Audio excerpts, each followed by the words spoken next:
Prince and family എന്ന് പറഞ്ഞ cinema ഇപ്പോൾ കണ്ടായിരുന്നു. അതിൻ്റെ ഒരു റിവ്യൂ ആണ് പറയാൻ വേണ്ടി പോകുന്നത്. അതിനു മുമ്പേ ഒരു കാര്യം പറയട്ടെ. ഇവിടെ ഈ സിനിമയ്ക്ക് നെഗറ്റീവ് പറഞ്ഞ പ്രമുഖന്മാരായ റിവ്യൂവർമാർക്കുള്ളത് നിൻ്റെയൊക്കെ ചെവിക്കലടിച്ച് പൊട്ടിക്കണം. നീ ഈ സിനിമയൊക്കെ ഇത്രയ്ക്ക് നെഗറ്റീവ് പറഞ്ഞാൽ നിനക്ക് ഇത് തന്നെ ചെയ്യണം. നീയൊക്കെ എവിടെ നോക്കിയിരുന്നാടാ ഈ സിനിമ കണ്ടത്? അല്ല, ഈ സിനിമയ്ക്ക് എന്താണ് പ്രശ്നം? നീ കണ്ട നിങ്ങളൊക്കെ അങ്ങ് ഭയങ്കരമായിട്ട് അങ്ങ് നെഗറ്റീവ് അടിക്കുകയുണ്ടായല്ലോ. എടാ, ഒരു സിനിമ കാണാൻ വേണ്ടി പോയാൽ അത് കാണേണ്ട രീതിക്ക് അതിനെ കണ്ട് അതിൻ്റെ സത്യസന്ധമായ ഒരു റിവ്യൂ പറയാൻ വേണ്ടി ശ്രമിക്കുക. പറ്റില്ലെങ്കിൽ പണി കളഞ്ഞിട്ട് പോടാ. അവിടെ പറ്റിയ ആമ്പിളിലൂടെ വേറെ ഉണ്ട്. നിൻ്റെ അവിടെയൊക്കെ എനിക്ക് അതാണ് പറയാനുള്ളത്. അത് തന്നെയാണ് എനിക്ക് പറയേണ്ടത്. അതിനൊന്നും എനിക്ക് ഒരു പ്രശ്നവും എനിക്കില്ല. കാരണം വളരെ നല്ലൊരു സിനിമ. ഇത്രയ്ക്ക് മോശമായിട്ട് പറഞ്ഞ് നിൻ്റെ അടുത്തൊക്കെ ഇതേ ഉള്ളൂ എനിക്ക് പറയാനായിട്ട്. ആ ഒരു കാര്യങ്ങളൊക്കെ വെച്ച് ഇത്രയും പറഞ്ഞില്ലെങ്കിൽ വളരെ മോശമായൊരു കാര്യമായിട്ട് എനിക്ക് തോന്നിപ്പോൾ. പിന്നെ പ്രിൻസ് ആൻഡ് ഫാമിലി എന്ന് പറഞ്ഞ ഈ ഒരു cinema Bindo Stephen direction, Sharis മുഹമ്മദാണ് ഇതിൻ്റെ റൈറ്റിംഗ് കാര്യങ്ങൾ വെച്ചിരുന്ന കഥ എഴുതിയിരിക്കുന്ന പുള്ളിയാണ്. പിന്നെ ദിലീപ് ഒരു പ്രധാനപ്പെട്ട വേഷത്തിൽ ഗംഭീര പ്രകടനം കാണിച്ചിട്ടുണ്ട്. പിന്നെ റാണിയ റാണ എന്ന് പറഞ്ഞ ഒരു ആക്ട്രസ്സാണ് ഇതിൻ്റെ വേഷം കാര്യങ്ങളൊക്കെ ചെയ്യുന്ന. ഗംഭീരമായിട്ട് ആ പെൺകുട്ടി ഒരു റോളും കാര്യങ്ങളൊക്കെ ചെയ്തിട്ടുണ്ട്. പിന്നെ സിദ്ദിഖ്, ബിന്ദു പണിക്കർ, ധ്യാൻ ശ്രീനിവാസൻ, അങ്ങനെ ഒട്ടുമിക്ക താരങ്ങൾ വേറെ വരുന്നുണ്ട്. ജോണി ആൻ്റണി ഒരു പ്രധാനപ്പെട്ട വേഷം ചെയ്യുന്നുണ്ട്. ഇതിൽ പ്രധാനമായിട്ടും രണ്ട് പ്രധാന നായികമാരുള്ളത്. ഒന്ന് മീനാക്ഷി മാധവിയും റാണിയ റാണ എന്ന് പറഞ്ഞ രണ്ടുപേരാണ് ഈ റോളും കാര്യങ്ങളൊക്കെ ചെയ്യുന്നത്. ഈ സിനിമയുടെ ആദ്യ പകുതി തന്നെ നമുക്ക് ഒരുപാട് ചിരിക്കാനുള്ള എലമെൻറ്റ് കാര്യങ്ങളൊക്കെ ഉണ്ട്. ഒരുപാട് ഫൺ എലമെൻറ്റാണ് ഈ സിനിമയുടെ ആദ്യ പതിച്ച് വെച്ചിരിക്കുന്നത്. ഒരുപാടുണ്ട്. നമുക്ക് നല്ല പോലെ എൻ്റർടൈൻമെൻറ്റ് കണ്ട് ചിരിക്കാൻ വേണ്ടി പറ്റിയ കാര്യങ്ങളൊക്കെ ഉണ്ട്. ഇവിടെ ചില പ്രമുഖന്മാരായ റിവ്യൂറൊക്കെ പറഞ്ഞാൽ അവർക്ക് ചിരിക്കാൻ പറ്റുന്നില്ല, അവർക്ക് ചിരി വന്നില്ല എന്നുള്ള കാര്യങ്ങളൊക്കെ ഉണ്ടെങ്കിൽ അവർക്ക് വേറെ എന്തോ പ്രശ്നമുണ്ടാകും എനിക്ക് തോന്നുന്നത്. ആ ഒരു കാര്യം വെച്ച് നല്ല ഒരു എലമെൻറ്റായിരുന്നു. ഫൺ എലമെൻറ്റും കാര്യങ്ങളൊക്കെ കിഡിലിനായിട്ട് വർക്കൗട്ടായിട്ട് വന്നു. പിന്നെ എന്തിനാണ് ഇവിടുത്തെ സോഷ്യൽ മീഡിയയിൽ വന്നിട്ട് ഈ റിവ്യൂ പറഞ്ഞ പ്രമുഖന്മാർ ഇതിന് റിവ്യൂ ഒരു നെഗറ്റീവായിട്ട് പറഞ്ഞ കാര്യം എന്ന് വെച്ച് കഴിഞ്ഞാൽ ഒറ്റ കാര്യം മാത്രമേ പറയാവുള്ളൂ. ഇതിൽ ഈ social media influencers, vloggers, reaction video ചെയ്യുന്ന ആൾക്കാരൊക്കെ നമ്മൾ ഒന്ന് ശ്രദ്ധിച്ചു കഴിഞ്ഞാൽ ഈ സിനിമയിൽ പറയുന്ന ആ ഒരു സംഭവം പോലത്തെ ഒരുപാട് കാര്യങ്ങളൊക്കെ ഇവിടെ നടക്കുന്നുണ്ട്. അതായത് ഒരു ഇതില്ല, ഒരു സോളിഡ് എവിഡൻസ് ഇല്ലാത്ത ചില വ്യാജ പ്രചരണങ്ങൾ പ്രചരിപ്പിക്കുക, അവരെ പറ്റി അങ്ങനെ കുറ്റം പറയുക, ഇങ്ങനെ കുറ്റം പറയുക, അത് പറഞ്ഞ് റീച്ച് ഉണ്ടാക്കാൻ വേണ്ടി ശ്രമിക്കുക, തമ്പനയിൽ ഒന്ന് വെച്ചിട്ട് പറഞ്ഞ കണ്ടൻറ്റുകൾ വേറെ പറയുക, അങ്ങനത്തെ ചില കാര്യങ്ങളൊക്കെ ഉണ്ട്. ഒരു വ്യക്തിയുടെ എന്തെങ്കിലും ഇഷ്യൂ വരാൻ നേരത്ത് ആ വ്യക്തിനെ ഒത്തങ്ങ് ഒരു വല്ലാത്തിരിക്കും വലിച്ചൊട്ടിക്കുക എന്നുള്ള കാര്യങ്ങളൊക്കെ നമ്മൾ ഒരുപാട് ഇവിടെ നമ്മൾ കാണുന്നുണ്ട്. അത്തരം ഒരു സബ്ജക്റ്റാണ് ഇവിടെ കാണിക്കുന്നത്. അതെന്തെന്നറിയാമോ? സ്വന്തം ലാഭത്തിനും റീച്ചിനും വേണ്ടി കാണുന്ന ചില കാര്യങ്ങൾ തന്നെയാണ് ഇവിടെ വെച്ചിരിക്കുന്നത്. അപ്പോൾ ആ ഒരു കാര്യങ്ങളൊക്കെ വെച്ച് അത്തരം ഒരു സബ്ജക്റ്റ് ഇവിടെ റാണിയ റാണ എന്ന് പറഞ്ഞൊരു പെൺകുട്ടി ഇവിടെ ആ റോളും കാര്യങ്ങളൊക്കെ ചെയ്യുന്നതുകൊണ്ട് ഇത്തരം വീഡിയോ ചെയ്യുന്നവർ പിന്നെ ഈ എന്ത് വേണമെങ്കിലും പറഞ്ഞ് റീച്ച് കൂട്ടാം എന്നുള്ള കാര്യങ്ങളൊക്കെ വെച്ചുള്ള ഒരുപാട് യൂട്യൂബേഴ്സ് ഇവിടെ ഉണ്ട്. ഒരു വിമർശനം എന്ന രീതിക്ക് അല്ലെങ്കിൽ മറ്റുള്ളവരുടെ ലൈഫ് വെച്ച് കളിക്കുന്ന കുറച്ച് ആൾക്കാരൊക്കെ ഉണ്ട്. ആ അത്തരത്തിലുള്ള ആൾക്കാർക്കുള്ള ഒരു മുട്ടൻ പണിയാണ് ഈ സിനിമ കൊടുത്തിരിക്കുന്നത്. അതിന് അത് മുഖാന്തരം വന്ന ഒരു പ്രശ്നമാണ് ഇവിടുത്തെ യൂട്യൂബേഴ്സ് ഒരു ക്യാമ്പയിൻ ഉണ്ടാക്കിയിട്ട് ഈ സിനിമയെ നെഗറ്റീവ് പറഞ്ഞത്. കാരണം അവരുടെ ഡിപ്പാർട്ട്മെൻറ്റിലുള്ള ചില സംഭവവികാസങ്ങളൊക്കെ ഇത്രയ്ക്ക് പച്ചയായിട്ട് കാണിച്ചപ്പോൾ അവർക്ക് പൊള്ളി. ഇത് തന്നെയാണ് നടന്നിരിക്കുന്നത്. പിന്നെ ഈ ഒരു കാര്യങ്ങൾ കൊണ്ടാണ് ഇവർ ഇത്രയും നെഗറ്റീവായിട്ട് കാണിച്ചിരിക്കുന്നത്. പിന്നെ ഈ സിനിമയിൽ പറഞ്ഞിരിക്കുന്ന കാര്യങ്ങളൊന്നും ഇല്ലാത്തതൊന്നുമില്ല. ഒരുപാട് വ്യാജ പ്രചരണങ്ങളും കാര്യങ്ങളും നടക്കുന്നുണ്ട്. അത് തന്നെയാണ് കാണിച്ചിരിക്കുന്നത്. സ്വാർത്ഥ ലാഭങ്ങൾക്ക് വേണ്ടി, റീച്ച് കിട്ടാൻ വേണ്ടി, ട്രെൻഡിങ് കിട്ടാൻ വേണ്ടി എന്ത് വേണമെങ്കിലും പറയാം, എന്ത് സംസാരിക്കാം. ഇത് അവരുടെ പ്രശ്നം എടുത്ത് ഞാനിവിടെ സംസാരിക്കും, ഞാൻ അവരെ വിമർശിച്ച് കുറ്റം പറയും. അതിനകത്ത് ഈ നമ്മുടെ ഉർവശിയുടെ ഒരു ഡയലോഗുണ്ട്. നിങ്ങൾ എന്തെങ്കിലും കാര്യങ്ങൾ പറഞ്ഞ് വിമർശിക്കുമ്പോൾ അതിൽ എൻ്റെ തുമ്പറ്റത്ത് മറ്റുള്ളവരുടെ ലൈഫും കാര്യങ്ങളൊക്കെ ഉണ്ട് എന്നുള്ള കാര്യങ്ങളൊക്കെ പറഞ്ഞിട്ടുണ്ട്. പിന്നെ ഇവിടെ നമ്മൾ ഈ യൂട്യൂബിൽ വരാൻ നേരത്തെ ഇതിനകത്ത് ആ ഒരു പെൺകുട്ടിയുടെ ഒരു മാനറിസമാണ് ഒരു വല്ലാത്തൊരു ടൈപ്പ്. ഈ സോഷ്യൽ മീഡിയ ആണ് ലൈഫ്, അത് വിട്ടൊരു കളിയില്ല, എനിക്ക് അവിടെ നിൽക്കണം, ഇങ്ങനെ നിൽക്കണം. ഒരു ദൈനംദിന ജീവിതത്തിൽ Z കാര്യങ്ങളൊക്കെ വ്ളോഗാക്കി അവതരിപ്പിക്കുക, അങ്ങനത്തെ ചില കാര്യങ്ങളൊക്കെ. പിന്നെ ഈ ഒരു കുടുംബ പ്രശ്നങ്ങളും കാര്യങ്ങളൊക്കെ ഇതെടുത്ത് വ്ളോഗാക്കി മാറ്റുക, അങ്ങനത്തെ എന്തെല്ലാം കുടുംബത്തിൽ നടക്കുന്ന കാര്യങ്ങളൊക്കെ ഇത് വെറും ഒരു റീച്ചിന് വേണ്ടി ചെയ്യുന്ന കാര്യങ്ങളൊക്കെയാണ്. ഇതൊരു സോഷ്യൽ മീഡിയ പ്ലാറ്റ്ഫോം ആണെങ്കിൽ പോലും ചിലർക്കിതൊരു ഹരമാണ്, ലൈഫാണ്, ആ രീതിക്കുള്ള ചില കാര്യങ്ങളൊക്കെ.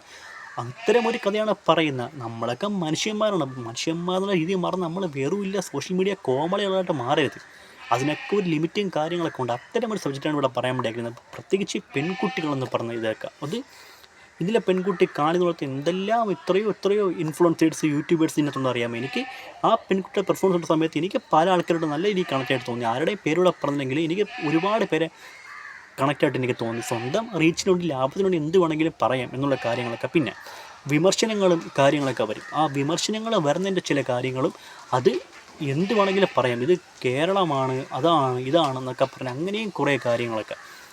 ഈ സിനിമ കണ്ട് ഇവിടെ നെഗറ്റീവ് പറഞ്ഞിടത്ത് എനിക്ക് പറഞ്ഞിട്ടൊരു കാരണം, നമ്മളെ ലാലേട്ടൻ പറഞ്ഞ ഡയലോഗില്ലേ, നമ്മളൊക്കെ എന്താ ഇവിടെ പൊട്ടന്മാരുടെ കൂടെ നിൽക്കുകയാണോ? നിങ്ങൾ കണ്ടാലും നമ്മളും കണ്ടത്, നമ്മൾ കണ്ട സമയത്ത് നമുക്ക് നല്ലപോലെ കണക്റ്റായി ചിരിക്കാൻ വേണ്ടി പറ്റി നല്ല സിനിമയുടെ തോന്നിയെങ്കിൽ നിങ്ങൾക്ക് എന്നോട് തോന്നില്ല. അതിനൊറ്റ ഉത്തരം മാത്രമേ ഉള്ളൂ. നിങ്ങളുടെ ഒരു ഏരിയനെ കയറി അടിച്ച സമയത്ത് നിങ്ങൾക്ക് നല്ലപോലെ കുരുപൊട്ടി. ആ കുരുപൊട്ടിയത് നിങ്ങളുടെ നെഗറ്റീവ് ക്യാമ്പയിനായിട്ട് മാറി. പിന്നെ ജനപ്രിയ നായകൻ ദിലീപാണ് ഈ സിനിമ ചെയ്യുന്ന കാര്യങ്ങളൊക്കെ വെച്ച് അതും ഒരു കുരുപൊട്ടലായിപ്പോയി. അങ്ങനെയൊരു ട്രെൻഡിങ് ആയിട്ട് മാറിയിരുന്ന കാര്യങ്ങൾ വെച്ച് ഇപ്പോൾ ഓൾറെഡി ഇപ്പോൾ പടം ട്രെൻഡിങ് ആണ്. പിന്നെ ഇത് മറ്റൊരു നടനെ ചേർന്നെങ്കിൽ ലൈക്ക് ടോവിനോ, മാത്യു ഒക്കെ ചെയ്തെങ്കിൽ മാത്യു സൂപ്പറാണെന്നൊക്കെ പറഞ്ഞ് ഇവിടെ കുറേ ആൾക്കാരൊക്കെ വന്നേനെ. ആ രീതിക്ക് വെച്ച് ഷാരിസ് മുഹമ്മദ് എഴുതിയിരിക്കുന്ന ഒരു കഥ, ആ കഥയാണ് ഇതിൻ്റെ ഏറ്റവും വലിയ ഹൈലൈറ്റ്. ഗംഭീര ഡയറക്ഷൻ വേറെ ലെവല്. പിന്നെ ദിലീപിനെ പറ്റി പറയുകയാണെങ്കിൽ പുള്ളി മാത്രം മതി പുള്ളർ സിനിമയിൽ കോമഡി ചെയ്യാൻ. പക്ഷേ ഇവിടെ കോമഡി മാത്രമല്ല, ഇവിടെ ഇമോഷൻസ് ഉണ്ട്, ഒരുപാട് കാര്യങ്ങളുണ്ട്, ഒരുപാട് നല്ല നല്ല എലമെൻറ്റുകളും കാര്യങ്ങളും ഉൾപ്പെടെ തന്നെയാണ് ചെയ്ത് വെച്ചിരിക്കുന്നത്. ആ ഒരു കാര്യങ്ങളൊക്കെ വെച്ച് ദിലീപിന് തന്നെ കൊണ്ട് ഒരു എക്സ്ട്രീം ലെവൽ പെർഫോമൻസ് ചെയ്യാൻ വേണ്ടി പറ്റി. ദിലീപിനൊപ്പം വരുന്ന ജോണി ആൻ്റണി, മീനാക്ഷി മാധവി എന്ന് പറഞ്ഞ ഒരു പുതുമുഖ നായിക, റാണിയ റാണെന്ന് തോന്നി ഇതിൽ പുതുമുഖ നായിക, ഇവരെല്ലാവരും വന്നൊരു കോമ്പറ്റീഷൻ സീൻസും കാണാനൊക്കെ വേറെ ലെവലായിരുന്നു. അത് ഗംഭീരമായിട്ട് ദിലീപിനൊപ്പത്തിനൊപ്പം നിന്ന് ചെയ്യാൻ വേണ്ടി പറ്റി. പിന്നെ ധ്യാൻ ശ്രീനിവാസനൊക്കെ വരുന്നുണ്ട് ഇതിനകത്ത്. അവരുടെ ഒരു ഫാമിലി ലൈഫൊക്കെ വേറെ ലെവലായിരുന്നു. പിന്നെ ഇതിനകത്തൊരു തീമുണ്ട് പറഞ്ഞുതരാം. അതായത് ഒരു കല്യാണം കഴിക്കാത്തവരാണ് നമ്മുടെ ദിലീപേട്ടൻ. ദിലീപിന് കല്യാണമായിട്ടില്ല, അനിയനും തൊട്ട് മുകളിൽ നിൽക്കുന്ന അനിയന്മാർക്കെല്ലാം കല്യാണമായി പുള്ളിയായിട്ടില്ല. അപ്പോൾ അവർ ജീവിക്കുന്നത് ദിലീപ് ഒരു ഫാമിലി വന്നാൽ എങ്ങനെയായിരിക്കും, അല്ലെങ്കിൽ എങ്ങനെ കൊണ്ടുപോകുക എന്നുള്ള കാര്യങ്ങളൊക്കെ വെച്ച് ആ ചിലവ് ഇവർക്ക് വേണ്ടി കൊടുക്കുകയാണ്. ആ രീതിക്കാണ് ഒരു ഏറ്റെടുത്ത് നടത്തുന്ന ഒരു കഥാപാത്രം നമ്മുടെ ദിലീപിൻ്റെ കഥാപാത്രം. കല്യാണമായിട്ടില്ല, പിന്നെ അദ്ദേഹത്തിൻ്റെ കല്യാണത്തിന് വേണ്ടിയുള്ള ചില ശ്രമങ്ങൾ, പെണ്ണ് നോക്കുക എന്നുള്ള കാര്യങ്ങളൊക്കെ വെച്ച് ഒരു യൂട്യൂബറെ കല്യാണം കഴിക്കുന്നു. ആ രീതിക്ക് വെച്ച് പറഞ്ഞ ചില പ്രശ്നങ്ങളും കാര്യങ്ങളൊക്കെ. യൂട്യൂബർ എന്ന് വെച്ച് കഴിഞ്ഞാൽ ഈ നായികയുടെ പെർഫോമൻസ് വേറെ ലെവലായിരുന്നു. നമുക്കൊരു വെറുപ്പീര് തോന്നുമെങ്കിൽ അത് ആ നായികയുടെ കഴിവ് തന്നെയാണ്. റാണിയ റാണ എന്ന് പറഞ്ഞ നായികയുടെ കഴിവ് തന്നെയാണ് ആ പെർഫോമൻസ് നമുക്ക് കാണാൻ വേണ്ടി പറ്റിയത്. ഈ റിവ്യൂ ഒരുപാട് നീണ്ടു പോകുന്നുണ്ട്, കാരണം ഇവരുണ്ടാക്കുന്ന ഈ കോലാഹലങ്ങളൊക്കെ പറഞ്ഞ് തീർക്കണില്ലെന്ന് അതിനും കൂടെ മറുപടി കൊടുത്താൽ നമുക്ക് റിവ്യൂ പറയാൻ വേണ്ടി പറ്റും. ആ ഒരു കാര്യം വെച്ച് അതും കൂടെ പറയണ റിവ്യൂ ഇത്ര നീണ്ടുപോയാൽ ഓക്കെ, കുഴപ്പമില്ല. ആ ഒരു കാര്യം വെച്ച് സിനിമ, സോഷ്യൽ മീഡിയ ഒരു വ്യക്തിയുടെ ലൈഫ് എങ്ങനെ നശിപ്പിക്കും, അല്ലെങ്കിൽ വിമർശനങ്ങളുടെയൊക്കെ അർത്ഥം എന്താണ് എന്നുള്ള കാര്യങ്ങളെ തന്നെ സിനിമ പറയാൻ വേണ്ടി ആഗ്രഹിക്കുന്നത്. വ്യാജ വാർത്ത കൊടുക്കുക, ഒരാളെ ലൈഫ് സ്പോയിൽ ചെയ്യുന്ന, ഒരു ജീവൻ പോകുന്ന രീതിക്ക് സോഷ്യൽ മീഡിയ ആയി പോകും എന്നുള്ള കാര്യങ്ങളൊക്കെ മാത്രമേ പറയാൻ വേണ്ടുള്ളൂ. അങ്ങനത്തെ ഒരുപാട് എലമെൻ്റൊക്കെ ഈ പടത്തിൽ കാണാൻ വേണ്ടി പറ്റും. പ്രത്യേകിച്ച് പെൺകുട്ടികൾ, അവരാണ് ഇത്രയ്ക്കുള്ള കാര്യങ്ങളൊക്കെ ചെയ്യുന്ന കാര്യങ്ങൾ ചിന്തിക്കണം. അങ്ങനത്തെ ഒരു സബ്ജക്റ്റാണ് അവതരിപ്പിക്കാൻ ശ്രമിക്കുന്നത്. റൈറ്റിങ്ങിനാണ് ഷാരിസ് മുഹമ്മദിനൊരു കൊടുക്കേണ്ട ഗംഭീരമായ റൈറ്റിംഗ് ആയിരുന്നു. നമ്മുടെ ഉർവശി അവസാനം വന്നിട്ട് കുറച്ച് രംഗമുണ്ട്, ഒരു 10 മിനിറ്റോളം പോകണം ഉർവശിയുടെ രംഗമുണ്ട്. തീയായിരുന്നു. തീയെന്ന് വെച്ചാൽ തീ ഐറ്റം എന്നൊക്കെ പറയില്ല, അമ്മാതിരി ഐറ്റമാണ് ചെയ്തത് ഉർവശി. നമ്മുടെ അർജുൻ്റെ ആ ഒരു കേസുണ്ടല്ലോ, ആ ഒരു കേസിൻ്റെ റെഫറൻസും കാര്യങ്ങളൊക്കെ വന്നിട്ട് അതിനെ കൊടുക്കേണ്ട മറുപടി കൃത്യമായിട്ട് കൊടുത്തിട്ടുണ്ടോ എനിക്ക് പറയാൻ വേണ്ടി പറ്റും. ഗംഭീര പ്രകടനം തന്നെയായിരുന്നു. അതുകൊണ്ട് സോഷ്യൽ മീഡിയ എന്ന് പറഞ്ഞാൽ യൂട്യൂബ് എന്ന് പറഞ്ഞ ഒരു മേഖല, അവിടെ നിൽക്കേണ്ട ഒരു രീതിയുണ്ട്. അവിടെ എങ്ങനെ നമ്മൾ ഓരോ കാര്യങ്ങൾ അവതരിപ്പിക്കണം എന്നുള്ള കാര്യങ്ങളൊക്കെ ഉണ്ട്. അനാവശ്യമായ കാര്യങ്ങൾ പറഞ്ഞ് ഒരു വ്യക്തിയുടെ ലൈഫോ ബിസിനസ്സോ അദ്ദേഹത്തിനെയോ തകർക്കുന്ന രീതിയിലുള്ള കാര്യങ്ങളൊന്നും വേണ്ട. ഇത്തരം കാര്യങ്ങൾ ചെയ്ത, അല്ലെങ്കിൽ ഒരു സിനിമയെ നശിപ്പിക്കാനുള്ള റിവ്യൂ പറയുക, അല്ലെങ്കിൽ എന്തിനെ നശിപ്പിക്കാനുള്ള റിവ്യൂ പറഞ്ഞവർക്ക് ഇത് ഭയങ്കരമായിട്ട് ദേഷ്യം വരാനുള്ള ചാൻസ് ഇവിടെ കൂടുതലാണ്. അവരുടെ ഒരു ആറ്റിറ്റ്യൂഡ്, അവർ യൂട്യൂബർ ആണെങ്കിൽ ഇത്തരം കാര്യങ്ങൾ അവർ ചെയ്യുന്നുണ്ടോ എന്നുള്ള കാര്യങ്ങളൊക്കെ വെച്ച് അതിന് കൃത്യമായൊരു മറുപടി ഈ പടം കൊടുക്കുന്നുണ്ട്. ഇത് തന്നെയാണ് ഈ സിനിമയുടെ ഏറ്റവും വലിയ ഹൈലൈറ്റ് എന്ന് പറയുന്നത്. ആ കാര്യം കാണിച്ചപ്പോഴാണ് ഇവിടെ നെഗറ്റീവ് ക്യാമ്പയിൻ തുടങ്ങിയത്. എല്ലാവരും അങ്ങനെയാണ്. ഇവിടെ സത്യം പറഞ്ഞാൽ ഈ റിയാക്ഷൻ വീഡിയോയുടെ ആവശ്യമൊന്നുമില്ല. ഇവിടെ റിയാക്ഷൻ വീഡിയോയുടെ എന്താ ആവശ്യമുള്ളത്? ഒരു വലിയൊരു പ്രശ്നം എടുത്തുനിന്നിരുന്ന് ചുമ്മാ ഇരുന്ന് സംസാരിക്കാൻ വേണ്ടി ഇവർക്കൊന്നും വേറെ ഒരു കാര്യമില്ല. അല്ലെങ്കിൽ എന്തെങ്കിലും ഉപയോഗമുള്ള കാര്യങ്ങൾ സംസാരിക്കുക, ഉപയോഗമുള്ള കാര്യങ്ങളൊക്കെ പറഞ്ഞ് ജനങ്ങൾക്കൊരു ബോധവൽക്കരണം കൊടുക്കുക, അല്ലെങ്കിൽ എന്തെങ്കിലും ഒരു അറിവായിട്ട് കുറേ കാര്യം ചെയ്യുക. ഇവിടെ വലിയൊരു തമ്മിലുള്ള പ്രശ്നം അതെടുത്ത് വെച്ചിരുന്ന് ചുമ്മാ ഇരുന്ന് കാണാൻ ഗുണം എന്നൊക്കെ അടിക്കാനായിട്ട് ഇവന്മാരൊക്കെ ആരാണ് ഇവിടെ? അതാണ് എനിക്കറിയാൻ വേണ്ടി ചോദിക്കുന്നത്. ഞങ്ങൾ സിനിമ റിവ്യൂ പറഞ്ഞെങ്കിൽ സിനിമ കൊള്ളാമോ കൊള്ളത്തില്ല, അഭിനയിക്കുന്ന ആൾക്കാരുടെ പേര് മാത്രം പറയുക, അതിൽ കോമഡി ഇല്ലാതെ അങ്ങനെയാണ് ഇങ്ങനെ എന്നൊക്കെ പറഞ്ഞ വലിയ കാര്യമുണ്ടോ? അങ്ങനത്തെ കാര്യങ്ങളൊക്കെ ഇവിടെ ഇരിക്കട്ടെ. ആ ഒരു കാര്യങ്ങളൊക്കെ വെച്ച് പ്രിൻസ് ആൻഡ് ഫാമിലി എന്ന് പറഞ്ഞ ഈ സിനിമയിൽ നല്ലൊരു ഹ്യൂമറുണ്ട്, കഥയുണ്ട്, സോഷ്യൽ ആയിട്ട് ചിന്തിക്കേണ്ടതെന്ന് വെച്ചാൽ നമ്മുടെ സൊസൈറ്റിക്കാണ്ട് ചില എലമെൻ്റൊക്കെ ഉണ്ട്. പിന്നെ യൂട്യൂബർമാർ എങ്ങനെയായിരിക്കണം, അല്ലെങ്കിൽ എവിടെ നിൽക്കണം, അവർ പറഞ്ഞ വ്യാജ വാർത്ത, വ്യാജ പ്രചരണങ്ങൾ, ഈ വക കാര്യങ്ങൾക്കെല്ലാം തക്കതായ മറുപടി കൊടുക്കാൻ വേണ്ടി ഷാരി സ്മൂത്ത് എന്ന ഒരു റൈറ്റർ, ബിൻഡോ സ്റ്റീഫൻ, ജനപ്രിയ നായകൻ ദിലീപ്, ഇവർ മൂന്നിലുള്ള ശ്രമിച്ചെന്നുള്ളതിനുള്ള ഇതാണ്. പിന്നെ നമുക്ക് അത്രയ്ക്ക് നമുക്കൊരു ബോധവൽക്കരണം തരണമെങ്കിൽ ഇവിടെ റാണിയ റാണി എന്നൊരു പെൺകുട്ടി ആ ഒരു യൂട്യൂബറായിട്ട് ഒരു അഭിനയിച്ച ആ ഒരു പെർഫോമൻസിനാണ് ആദ്യം നമുക്ക് അപ്രീഷിയേറ്റ് ചെയ്ത് കൊടുക്കേണ്ട കാര്യം. ആ പെൺകുട്ടി പക്കയായിട്ട് തന്നെ കാണിച്ചിട്ടുണ്ട്. അതാണ് ഇതിൻ്റെ ഒരു ഹെൽത്ത് എന്ന് പറയുന്നത്. അതൊക്കെയാണ് പറയാൻ വേണ്ടിയിട്ടുള്ള കാര്യങ്ങളൊക്കെ. സോ ആ ഒരു കാര്യങ്ങളൊക്കെ വെച്ച് ഇവിടെ യൂട്യൂബ് പരമായിട്ട് പറഞ്ഞ ചില നെഗറ്റീവ് ക്യാമ്പയിൻ അല്ലെങ്കിൽ അനാവശ്യ ചില തെറ്റിദ്ധാരണകൾ അല്ലെങ്കിൽ വിമർശനങ്ങൾ, ഇതിനൊക്കെ ഉള്ള മറുപടി, ഇങ്ങനെ കാണിക്കുന്നവർക്കുള്ള മറുപടി കാര്യങ്ങളൊക്കെയാണ് ഈ സിനിമ കൊടുത്തത്. അത് തന്നെയാണ് ഏറ്റവും വലിയ ഹൈലൈറ്റ്. പിന്നെ ഒരു ഫാമിലി സബ്ജക്റ്റ് തുടങ്ങിയിട്ട് പിന്നെ ഒരു സോഷ്യൽ മീഡിയ ആയിട്ടുള്ള ഈ കാര്യങ്ങളൊക്കെ ആയിട്ട് മാറിയത്. എന്തിനും ഏതിനും സോഷ്യൽ മീഡിയ, സ്വന്തം ലൈഫ് കാണിക്കുക സോഷ്യൽ മീഡിയ, അതിന് സോഷ്യൽ മീഡിയ, ഇതിന് സോഷ്യൽ മീഡിയ, അങ്ങനെ ചില കാര്യങ്ങളൊക്കെ. അപ്പോൾ ഇതൊക്കെ തന്നെയാണ് ഈ സിനിമയുടെ ഒരു വിമർശനങ്ങൾക്ക് പോലും കാരണമായ കാര്യം. നമ്മളും യൂട്യൂബിൽ ഒരുപാട് കാര്യങ്ങളൊക്കെ നമ്മൾ ചെയ്യുമ്പോൾ നമ്മളാരെയും ഒരു വിമർശനം ഒരിക്കലും നമ്മളൊന്നും പറയാനൊന്നും പോകാറില്ല. അപ്പോൾ ആ ഒരു കാര്യങ്ങളൊക്കെ വെച്ച് നമ്മുടെ കാര്യങ്ങൾ പറയുക, പോവുക എന്നുള്ള കാര്യം മാത്രമേ ഉള്ളൂ. ഇത്തരം സബ്ജക്റ്റ് ഇവിടെ അവതരിപ്പിച്ച ഷാരി സ്മൂത്തിനാണ് ആദ്യത്തെ ഒരു ഹാറ്റ്സ് ഓഫ് കൊടുക്കേണ്ടത്. ഒരു ഗംഭീര സ്ക്രിപ്റ്റ് റൈറ്റിംഗാണ് പുള്ളി അത് വെച്ചിരിക്കുന്നത്. അപ്പോൾ ഇതൊക്കെയാണ് പ്രിൻസ് ആൻഡ് ഫാമിലി എന്ന് പറഞ്ഞ ചെറിയ അറിവും കാര്യങ്ങളൊക്കെ. സോ ആ ഒരു കാര്യം വെച്ച് ഇതാണ് പ്രിൻസ് ആൻഡ് ഫാമിലി എന്ന് പറഞ്ഞ എൻ്റെ റിവ്യൂവും കാര്യങ്ങളൊക്കെ. എനിക്ക് പേഴ്സണലി ഇഷ്ടപ്പെട്ടു.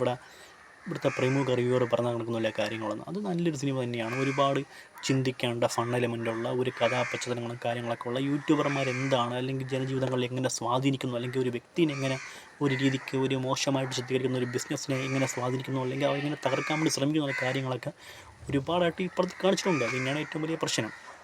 അത് മികച്ച രീതിക്ക് അവതരിപ്പിക്കാൻ കാണിച്ച റാണിയുടെ പെർഫോമൻസാണ് ഏറ്റവും മികച്ചൊരു ഹൈലൈറ്റ്. അപ്പോൾ ഇതൊക്കെയാണ് പ്രിൻസ് ആൻഡ് ഫാമിലി എന്ന് പറഞ്ഞ സിനിമയെ പറ്റിയുള്ള കാര്യങ്ങളൊക്കെ. നിങ്ങൾക്ക് ഈ സിനിമ കണ്ടതിന് ചിരിക്കാനുള്ള എലമെൻ്റുണ്ട്, കഥാപശ്ചാത്തലമുണ്ട്, സെൻറ്റിമെൻ്റുണ്ട്, പിന്നെ ചിന്തിക്കേണ്ട കാര്യങ്ങൾ, സോഷ്യൽ മീഡിയ നോക്കിക്കൊണ്ട് ഉപയോഗിക്കാൻ വ്യാജ യൂട്യൂബേഴ്സിനെയും അങ്ങനെ സ്വന്തം ലാഭങ്ങൾക്ക് വേണ്ടി ആരെയും കരുവാക്കുന്ന ചില ആൾക്കാരെയൊക്കെ ഇഗ്നോർ ചെയ്യുക എന്നുള്ള കാര്യങ്ങൾ തന്നെയാണ് ഈ പടം പറയുന്നത്. അപ്പോൾ ഇതാണ് പ്രിൻസ് ആൻഡ് ഫാമിലി എന്ന് പറഞ്ഞ സിനിമയെ പറ്റി എൻ്റെ ഒരു റിവ്യൂവും കാര്യങ്ങളൊക്കെ, എൻ്റെ ഒരു ഒപ്പീനിയൻ കാര്യങ്ങളൊക്കെ. ഇനിയെങ്കിലും ഒരിക്കലും ഒരു നല്ല സിനിമയെ ഒരിക്കലും മോശമായിട്ട് പറഞ്ഞ് നിങ്ങൾ തന്നെ ഒരു തരം തരം ശ്രമിക്കരുത്. നല്ലതാണെങ്കിൽ നല്ലത് തന്നെ പറയണം, അത് തെറ്റാണെങ്കിൽ തെറ്റ് തന്നെ പറയണം. ഇവിടെ കുറേ പ്രമുഖന്മാരെ റിവ്യൂവറൊക്കെ വന്നിരുന്നിട്ട് ഓരോ സിനിമയെ പറ്റി എന്തെല്ലാമൊക്കെയാണ് പറഞ്ഞ് കൂട്ടുന്നത്. അത് അങ്ങനെയാണ് ഇങ്ങനെയാണ്. ഒരു സിനിമയുടെ കഷ്ടപ്പാടും കാര്യങ്ങളൊക്കെ ഇവന്മാർക്കൊരു വീഡിയോ കൊണ്ടോ ഒരു വാക്കുകൊണ്ടോ പറഞ്ഞ് ആ കാര്യം പ്രത്യേകത. പക്ഷേ അതിനൊക്കെയൊന്നുമില്ല കാര്യങ്ങളൊക്കെ, ഒരുപാട് വേറെ കാര്യങ്ങളൊക്കെ ഉണ്ട്. അതിൻ്റെ കാര്യങ്ങളൊക്കെ വെച്ച് ഒരിക്കലും ഒരു കഷ്ടപ്പാടിനെ പുച്ഛിക്കാൻ നിൽക്കരുത്. മോശമാണെങ്കിൽ മോശമെന്ന് പറയാം, നല്ല സിനിമയെ ഇത്രയ്ക്ക് എടുത്തു വെച്ചിരിക്കുന്നു അതിനെ ഒരു കൊള്ളത്തില്ല എന്നൊക്കെ പറഞ്ഞ കാര്യത്തോടെ എനിക്കൊരു യോജിപ്പും കാര്യങ്ങളൊന്നുമില്ല. അത്ര മാത്രമേ ഞാൻ പറഞ്ഞുള്ളൂ. സോ ആ ഒരു കാര്യം വെച്ച് ഇതാണ് പ്രിൻസ് ആൻഡ് ഫാമിലി എന്ന് പറഞ്ഞ മെറ്റീരിയലിൻ്റെ റിവ്യൂവും കാര്യങ്ങളൊക്കെ. നിങ്ങൾ കണ്ടില്ലെങ്കിൽ പോയി മസ്റ്റായിട്ട് കാണാൻ വേണ്ടി ശ്രമിക്കുക. ഒരൊറ്റ വെറുതെ റിവ്യൂ കണ്ടിട്ട് നിങ്ങൾ പോയിരിക്കരുത്. നിങ്ങൾ അങ്ങനെ ഇനി തീരുമാനം ഇതൊന്നല്ല, ഒരു സിനിമയ്ക്ക് തീരുമാനം എടുക്കരുത്. നിങ്ങളായിട്ട് പോയി കാണുക, വൈബ് ചെയ്യുക, വരിക എന്നുള്ള കാര്യം മാത്രമേ പറയാൻ വേണ്ടിയുള്ളൂ. സോ ഇതാണ് പ്രിൻസ് ആൻഡ് ഫാമിലി എന്ന് പറഞ്ഞ മെറ്റീരിയലിൻ്റെ ചെറിയ റിവ്യൂവും കാര്യങ്ങളൊക്കെ. സോ ആ ഒരു കാര്യം വെച്ച് മറ്റ് സിനിമയുടെ റിവ്യൂ ആയിട്ട് പറഞ്ഞിരിക്കുന്നത് അവസാനിങ് ഔട്ട്. ബൈ. ഓക്കെ.